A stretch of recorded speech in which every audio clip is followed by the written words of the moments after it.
오늘 주신 하나님의 말씀 누가복음 12장 49절로 52절 그리고 56절의 말씀입니다. 우리 같이 봉독합시다. 시작.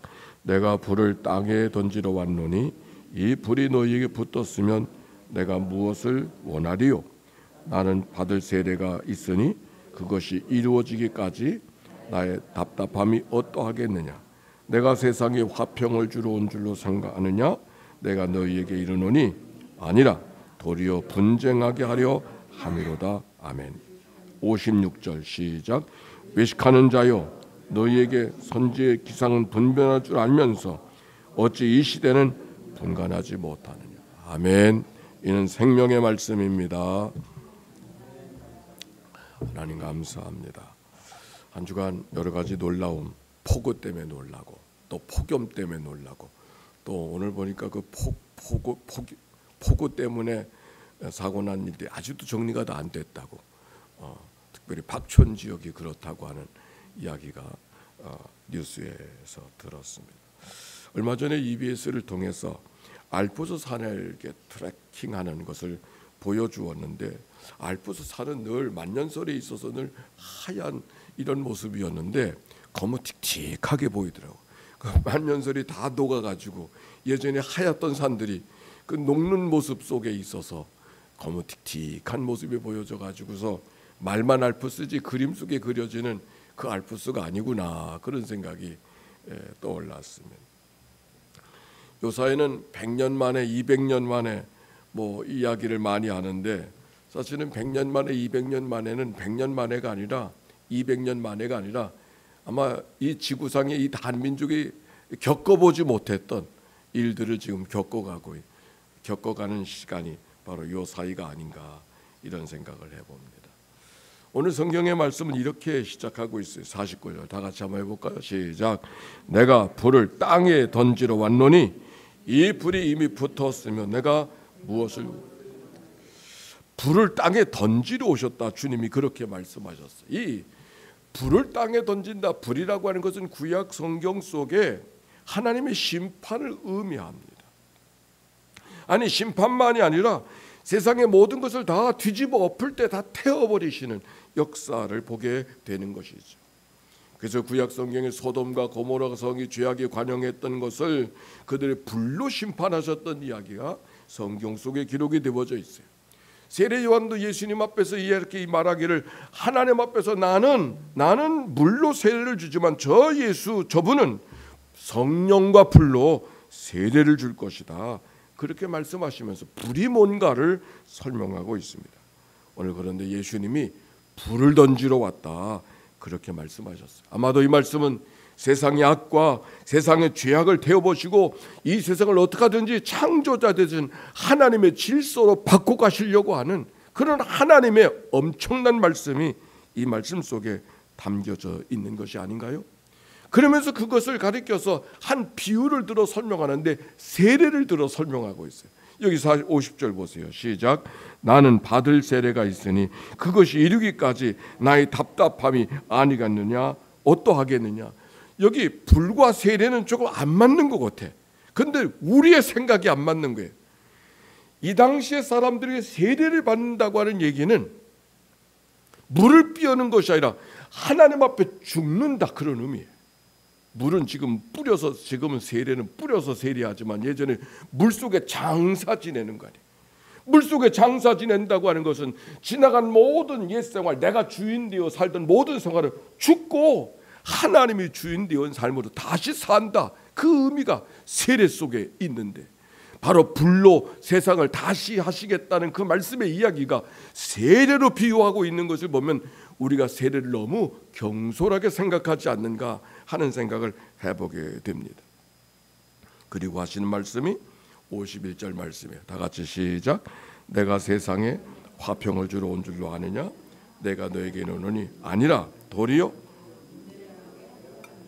먼 세상에 내가 화평을 주러 온 줄로 생각하지 말라. 오히려 분쟁하게 하려 함이라고 말씀하시면서 집안의 여러 가지 구석들이 여러 가지 관계들이 끊어지고 분쟁하는 이야기가 그 다음에 서술 되어져 있습니다. 우리가 예수 믿고 살아가는 것이 뭔가 안정감을 얻고 뭔가 평안함을 얻고 뭔가 안식을 얻길 원하는 마음이 우리 가운데 있잖아요. 문제를 해결하고 싶은 마음. 그런데 예수님께서는 오히려 분쟁하게 하려 함이라. 이게 맞는 말이요?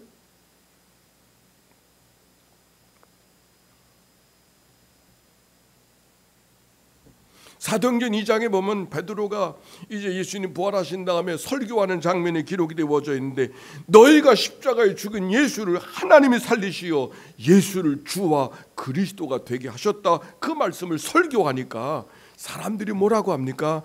우리가 어찌할꼬, 우리가 하나님 아들 예수님을 십자가에 못 박아 죽였으니 이제 우리가 어찌할꼬 통회하며 자복하는 이야기가 성경 속에 기록이 되어져 있어요. 사실 하나님의 복음이 우리 가운데 들어오면 통회하고 자복하는, 마치 불덩어리를 받는 것 같이 모든 것이 다 뒤집어지는, 이전까지 옳다고 이야기하는 것이 옳은 것이 아님을 깨닫게 되어지는 그 마음이 어떤 마음이겠어요? 그저 그런 마음이 아니잖아요. 진리는 비전리를 대적할 수밖에 없는 것이, 사실 무엇을 깨닫는다고 하는 것은 지식을 더하는 것이 아니라 이전에 옳다고 생각하는 걸 깨트리는 것이, 그러니까 그 옳다고 생각하는 걸 깨트리는 것이 어찌 편안할 수 있겠어요? 분쟁이 생기고 내 안에 분열이 생기고 내 안에 분심이 생기고 내 안에 어떤 생각들이 산산이 조각나는 일들을 경험하는 것. 그렇다면 오늘 주님 말씀, 내가 너희들에게 평안을 주러 온 줄로 생각하지 말라 분쟁케 하려 함이라는 말씀이 결코 잘못된 거리가 있는 말씀이 아닌 것을 깨닫게 되는 것이죠. 오히려 예수를 믿는데도 내 삶에 변화가 없다? 하나님의 말씀을 듣는데도 내 삶이 그저 그렇다? 그게 문제지. 그렇지 않습니까? 하나님의 말씀을 들으면 하나님의 말씀 앞에 지나간 옛생활 방향을 바꾸고 살아왔던 삶이 잘못되었음을 깨닫고 새롭게 뒤로 돌아갈 수 있는 것, 그게 회개의 삶이요, 하나님이 우리들에게 원하는 삶일 거예요. 그렇기 때문에 분쟁케 하려 함이라, 그렇게 말씀하고 있는 거예요. 그러면서 주님께서 이렇게 말씀하셨어요. 56절 마지막 절이에요. 시작. 외식하는 자여, 너희가 천지의 기상은 분간할 줄 알면서 어찌 이 시대는 분간하지 못하느냐. 그 앞에 어떤 말씀이 기록이 되어져 있냐면, 구름이 서쪽에서 불어오면은, 구름이 서쪽에서부터 몰려오면 이제 비가 오겠구나, 그렇게 생각하지 않느냐. 바람이 남쪽에서 불면 이제부터 더워지겠구나, 너희들이 그렇게 당장 생각하지 않느냐. 우리가 이스라엘이 가나안 땅을 지도를 한번 생각해 보세요. 이스라엘이 여기 있으면 서쪽에는 바다가 있죠, 지중해. 그러니까 지중해에서 구름이 몰려올 때는 이건 수증기가 있으니까 비가 오는 게 당연한 거고, 남쪽에서 불어온다 그러면 시나이 반도 네게브 산맥, 더운 쪽에서 바람이 불어오니까 더운 바람이, 더운 시간이 올 거라는 것은 늘 생각하는 것이 너희들이 당연하게 생각할 줄. 기상의 징조는 그렇게 분별할 줄 알면서 어떻게 시대는 분별할지 못하느냐고 책망하듯 이야기하고 있습니다.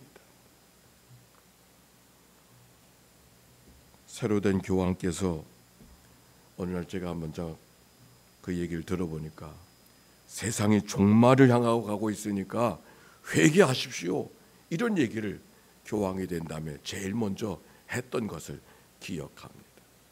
얼마 전에 여기 법사님이 오셨어요. 오래간만에 와서 만났어요. 이런저런 얘기다가 말세야. 그래서 불교에도 말세가 있어요? 내가 그렇게 물었어요. 세상이 종말이라고 하는 것은 누구나 다 이야기하는 것 같아요. 오늘 기독교적 관점에서 보면 무엇이 종말인가 생각하면 이 세상에 하나부터 10가지가 인간이 스스로 선택해서 할 수 있는 게, 중요한 것은 다 인간이 선택할 수 있는 게 없어. 삶이 시작하는 것도 내 맘대로 아니고 마지막도 내 맘대로 아니라면 하루하루의 삶은 어떻게 다 내 맘대로 살겠어요? 그런데 이 세상은 어떤 세상? 모든 걸 다 자기가 선택하려고 그래요. 직업을 선택하는 건 말할 것도 없고, 결혼도 자기가 선택하려고 그러고, 자식도 자기가 선택하려고 그러고, 세상의 모든 질서들을 다 자기가 선택하는 게 옳은 걸로 생각하고 선택해야 된다고 생각하는 죄악이라는 게 다른 게 죄악인 것 같지 않아. 선택한들 그 선택이 결과가 어떤 결과가 될 건가? 내 마음대로의 결과가, 내 계산대로의 결과가 되나요? 어느 것 하나도 제 마음대로 내 선택대로 되는 게 아니잖아요. 오히려 하나님께서 주신 삶, 하나님이 허락하신 그날부터 하나님이 하나시는 그날까지 하루하루 하늘도 하나님의 뜻이 무엇인가를 분별하며 찾아가는 삶, 그것이 진정한 이 시대를 향한 하나님의 마음.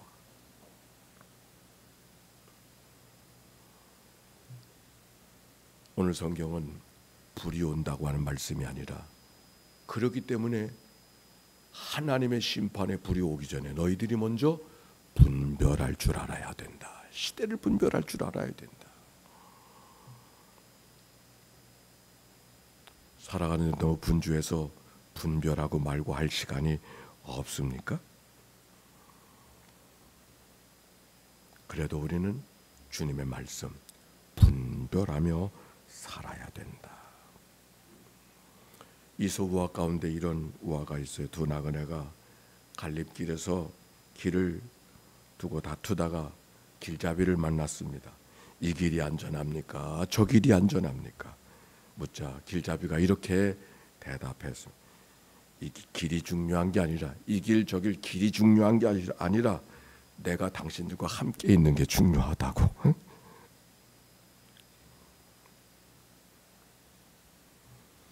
제가 지나오면서 가장 이렇게 의외의 이야기 가운데, 사람들이 오래 살기 원하잖아요. 그래서 운동도 하고 영양소가 있는 것도 먹기를 원하고. 근데 오래 사는 비결이 간단하더라고요. 뭔지 아세요? 소식하는 거. 뭐 운동이고 영양소고 소식하는 게 장수의 비결이더라고. 오늘 성경, 주님이 이 땅에 불을 던지러 왔다. 인생의 불을 경험하는 분들이 계시나요?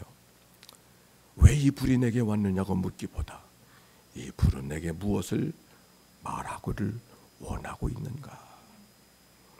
자기 몸에 가시가 없어지기를 위해서 하나님 앞에 뜨겁게 기도하던 바울을 기억합니다. 얼마나 그가 하나님 앞에 뜨겁게 기도했을까? 하나님의 사랑도 알고 하나님의 은혜도 알았으니 내가 하나님 앞에 이런 다른 걸 위해서 구하는 게 아니고, 내가 복음을 전하기 위해서 내 몸이 좀 건강해야 되니까 좀 건강 좀 하게 해주세요. 내가 나 자신이 오래 살려고 하는 게 아닙니다. 어디든지 가서 복음 전하려고 건강 좀 하게 해주세요. 그리고 하나님 앞에 열심히 기도했어. 하나님이 그런 기도는 들으셔야 되는 거 아니에요? 한 번, 두 번, 세 번 뜨거운 가슴을 안고 하나님 앞에 기도했어. 근데 하나님이 허락하지 않으셨어요.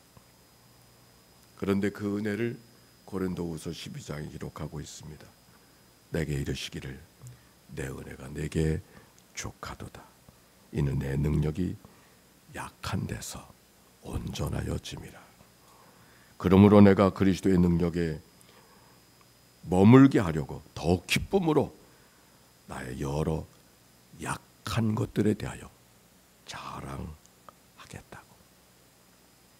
강한 자가 되겠다고, 능력 있는 자가 되겠다고, 좀 더 힘쓰는 자가 되게 하겠다고 하나님 앞에 기도했지만 하나님이 허락하지 않으셨어요. 그러나 왜 하나님이 이런 기도도 허락하지 않으시냐고 볼멘 소리로 투정하지 아니하고, 오히려